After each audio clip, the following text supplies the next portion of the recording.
Passport নেই বা renew করতে দেরি হচ্ছে, চিন্তার কিছু নেই। আমেরিকান নাগরিকদের জন্য এমন কিছু দারুণ জায়গা রয়েছে যেখানে কোনো পাসপোর্ট ছাড়াই ঘুরে আসা সম্ভব। বর্তমানে একটি নতুন পাসপোর্টের জন্য প্রায় $165 খরচ হয় এবং হাতে পেতে 4 থেকে 6 সপ্তাহ পর্যন্ত সময় লেগে যায়। কিন্তু আপনার যদি কেবল একটি রিয়েল আইডি থাকে তবে আপনি সহজেই ক্যারিবিয়ান অঞ্চলের পুয়ের্তো রিকো বা ইউএস ভার্জিন আইল্যান্ডসে যেতে পারেন। এছাড়া প্রশান্ত মহাসাগরের গুয়াম বা নর্দার্ন মারিয়ানা আইল্যান্ডস ভ্রমণের জন্য পাসপোর্টের প্রয়োজন নেই।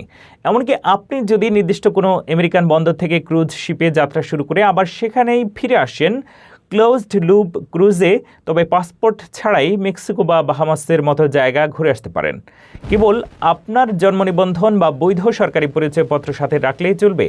তাই পাসপোর্টের অপেক্ষায় বসে না থেকে এখনই পরিকল্পনা করে ফেলুন আপনার পরবর্তী ছুটির।